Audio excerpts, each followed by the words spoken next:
Hello, this is Matthew Miller, ZDNet's Smartphones and Cell Phones blog.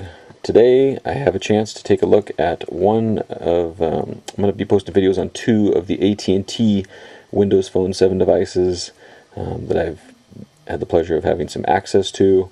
As soon as the T-Mobile HD7 is launched, I'll be buying that one, and I may have to buy that Dell because I held the Dell the other day, and boy, that Dell unit, the Venue Pro, is a nice piece of hardware with a pretty functional keyboard. So this is the Samsung Focus from AT&T.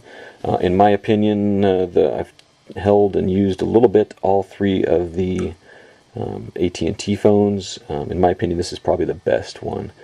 This is one that is from Samsung. It's very similar to a Galaxy S device that you've seen Android running all the four carriers. It has that 4-inch beautiful, as you can see, OLED display, Super AMOLED display. It does have only 8 gigabytes of internal memory with no expansion capabilities. It has all the other standard things that we've seen with the requirements, right? We have the 1 gigahertz Snapdragon processor. We've got 5 megapixel camera, the large touch capacitive display, and things like that. So let's take a look first at the hardware, right? So this is the Samsung Focus. It has the required 3 buttons on the bottom, and these are all capacitive. We've got the back, the start, and the search. Up top, we've got the AT&T and the microphone and the headset speaker. On the left, we have just two little simple volume buttons, and over here on the right, we have the required camera hardware button and a power button, which is where Samsung puts these on the Galaxies.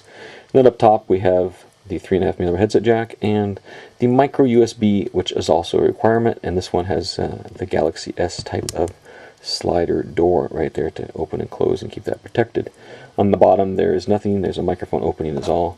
And on the back, we see this is a bit of a fingerprint magnet. Excuse that. It has a bit of an angled feel to it. It says Windows Phone Samsung. It's got the 5 megapixel camera with a flash. And as you can maybe see, it might be kind of hard with the black here, but it is a very thin device. I mean, it's large because of the screen, but it's quite thin, and it feels pretty durable. It is made of plastic. You know, there's not a lot of metal on it. It's not a real hardy phone.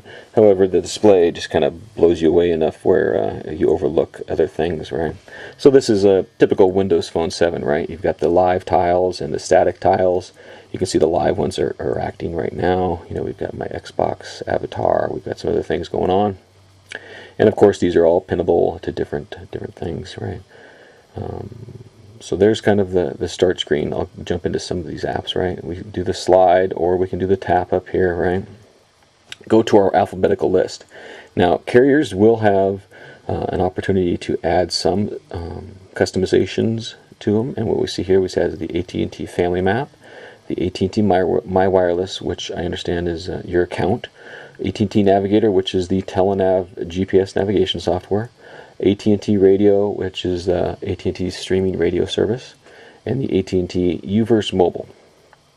Now, from what I understand, let's see, AT&T Navigator, I'm not sure if this particular review sim is provisioned for getting Telenav, but they didn't ask me to pay. It's usually a $10 a month navigation service, and it may be provisioned for this sim to get that. Now, I'm not quite sure. I'll have to look into whether or not there is a subscription fee, because I know Sprint does not charge a separate fee, right? So Sprint Navigation is also Telenav, and it's just rolled into the service fees. So as you can see here, this is AT&T Navigator, very similar to what you've seen on the other Telenav software. You know, you can tap Drive to, and then select your destination. You can tap Search and do searches, also with the voice search by tapping on the speakerphone there. Microphone, excuse me. You can do maps and traffic. This will map where we're at, and then you know, move around the place. Tap down here. You see it says Find Me, Show the Traffic, Search, and a new map. Jump back out. We have Tools and Extras, which is things like Weather, My Stuff. All right, Preferences. You can set up some things. General, Navigation, Navigation Audio. So some basic settings, and this is providing you full GPS voice guided navigation, because we know that Bing Maps is more like Google Maps. You know, not the Google Maps navigation beta, but just the Google Maps. It'll provide you directions, but not the navigation and the turn-by-turn, which Telenav will provide. Some other things we see, the AT&T My Wireless Adjust Your Account, the AT&T Radio. Let's see if there's a subscription fee with this or not. Let's see, consume large amounts of data, have unlimited plan, okay. So here we go. This, I believe, is a streaming, okay, so trial period is expired. I have to subscribe to get it, so. I think it was a streaming radio application from what I could tell.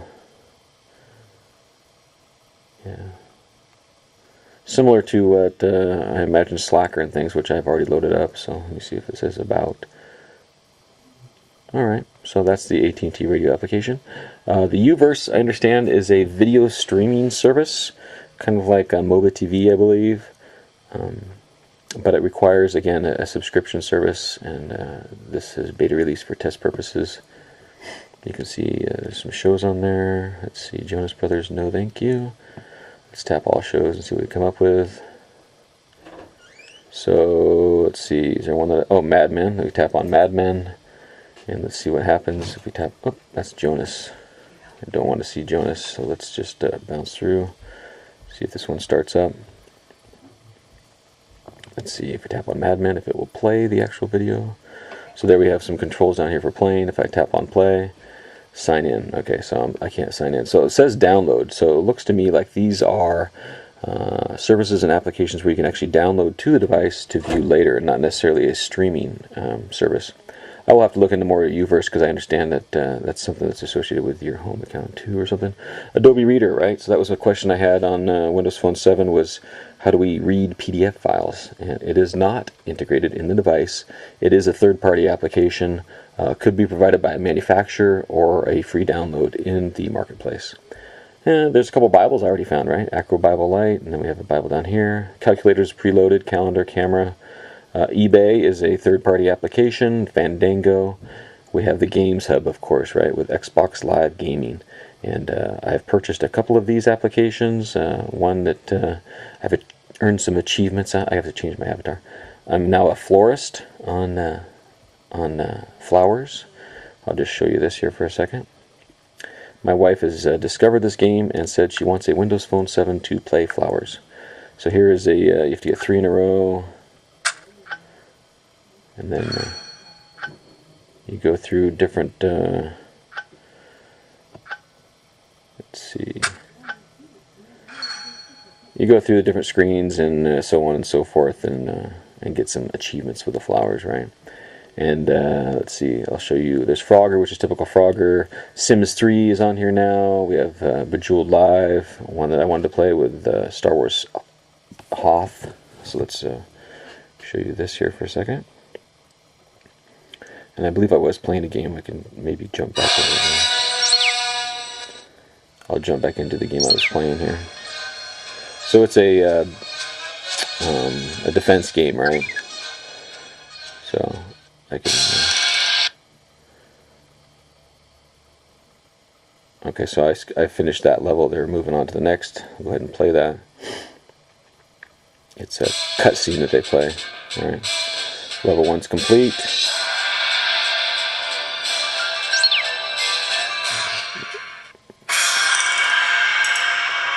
Turn the volume down a bit here. So this is a tower defense game, right? So I need to build up defenses, big trenches.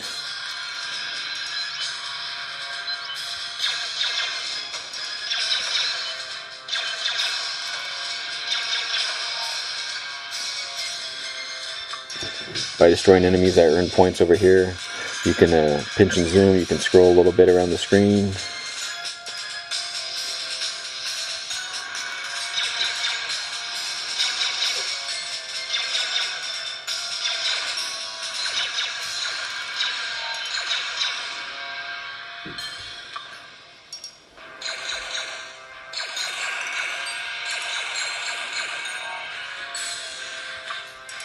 Earning money, buying things, building it up, things like that. Tower defense game.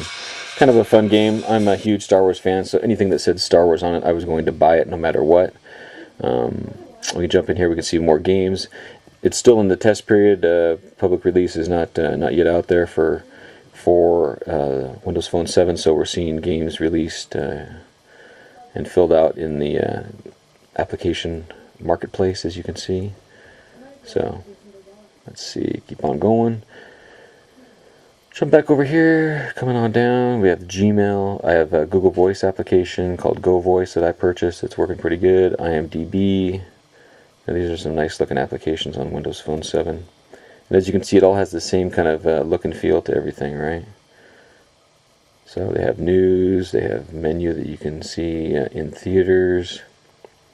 Showtime's coming soon. What do we have coming soon? Let's see. Paranormal Activity, The Company Men, Saw 3D, Aftershock. Where's a good sci-fi movie coming? I don't see one. Okay, here we go. Harry Potter, right? So we tap on Harry Potter. We can watch the trailer, see some information, plot summary. Watch the trailer, it flips into landscape view. And I believe I'm only connected. Whoops, I hit the Bing button. That's one thing about the touch-sensitive buttons is sometimes you hit them when you're not really meaning to hit them rather than a physical button. As you can see, it does have a problem here with smudges on the screen because this is a black glossy display on here.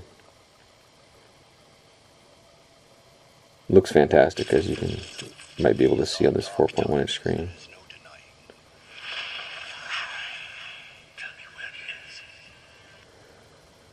So that's the IMDb application, and there is no task switcher, but there's a back button, right? So unfortunately, it does kind of go back through each stage before you get back to where you want to. It doesn't necessarily, it's not as easy as a task switcher. I would like to see a press and hold a task switcher or something, but that would launch, of course, our voice search application. We have Bing Maps, Marketplace, messaging, music, and videos. Shazam works great. Slacker works. I have a Twitter application. I'll show these in some other videos as well. Let's see. Let's just take a look at some of the applications. So here's Bing Maps. Now has a search functionality built into it, and as you zoom in, the farther you get into something, it'll switch right into automatically into your satellite view. As you can see, the terrain view. Here's the marketplace, which was similar to what I showed with the games. Apps, games, and music. Games one we already looked at. Just show you some of these. As you can see, everything is quite fast, even with loading things up.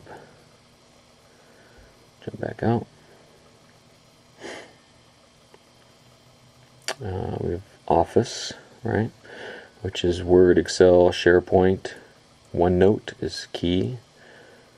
Word, Excel, SharePoint. We've seen a lot of videos from Microsoft on the actual built-in application, so I won't bore you with all the details of those. Let's see. Let's show you Shazam. Nice thing about Shazam is what I saw was when you say tag now, the stronger the signal of, see, the stronger it gets wider. It won't obviously pick up, but there was a recent tag that I had, and the recent tag lets you go to Zune Pass, tag now, to go tag again, jump into Zune. This particular phone I don't have set up for my Zune account because it had some applications preloaded for me to test, and I didn't want to wipe them out. Slacker is also supported, which is very nice to have a streaming radio application separate from the Zune. Even though I do like the Zune, Slacker is also a great application to use for this thing. So you can see there's home, and it has the same look and feel, right? We see recent, you can slide across, we see genres, slide up and down. Very nice application that's very Windows Phone-esque looking, I guess. Slide on up, Slacker and Twitter. We tap on Twitter. This is the Twitter for Windows Phone preview. So this is the official Twitter application here. Going to see we have timeline. You can fly up and down. We do have mentions. We have direct messages. Skip through that real quick. Lists we have. Now lists, what I've seen is a list of your own list, right? So there's a Nokia list I have. I can create a new list, but it doesn't have lists that you're actually on itself. So there's the timeline. Tap down here on the More button. We see that there's refresh, compose, messages, or message, create a message, search, settings in your profile. If I do compose, tap on that. We see that I have the entry field with the keyboard right there for me. I can also tap on the More button and see places to give a location, hashtags, usernames, so we can put in some usernames there for addressing somebody, and then photos, so we can put in a photo as well. Right? There's no video support, but there is photo. Actually, that leads me to think, what is the photo service? Say I was to tap a photo. I'd have to tell you, oh, TwitPic, okay, I didn't see a setting for that. It is TwitPic, so we look at the account, general, username, font size, rotation, update time, oh, 5 minutes, that's going to kill my battery. Let's do 15. Image quality, hashtag Insta trends, locations for tweets. There's our services, right? So we have TwitPic, Tweet Photo, or YFrog. I actually like YFrog, so let's switch to that. And then there's the about, and then theme. We've got a dark theme and a light theme. Let me try the dark and see what that looks like. And you can have multiple accounts as well. So let me just bounce out. And I actually have Twitter. You know, that's an important application for me. Have it up top. Let's see what the dark theme looks like. Okay, so it's a kind of a darkish blue with white font. I actually do like that. I think I'll keep the dark one better than the light one. I like that myself. Let's see some mentions. Kind of a slow day on a Sunday, right? So that's the Twitter application. So people, that was one thing that I know I was personally quite worried about. But Twitter is provided, so we can be happy that Twitter will be coming if it's not going to be there at launch. And let's see. There's a bunch of other things I can take a look at, and we will over time. However, there's just some key things, right? Look at the calendar. I mean, this is the month view, but you can actually read the appointments that are on each specific day, which is quite amazing. And you know, you can view multiple calendars. If we tap on the date there, we tap on here, go to the month view, tap there, go to calendars, we can view different calendars. It's very fast, interactive, interesting system, right? I've been using it for a couple months, so I'm quite pleased with the whole Windows Phone 7. And this device is very nice. The display on this device pretty much masks over anything else that you might have issues with on this Samsung Focus. So this is Samsung Focus on AT&T. Just a quick look. I'll take some more video and pictures and things like that and get more in depth on Windows Phone 7 to share with you. And don't forget to check out Windows Phone 7 Companion from Wiley. I wrote it. Thanks for watching. Bye.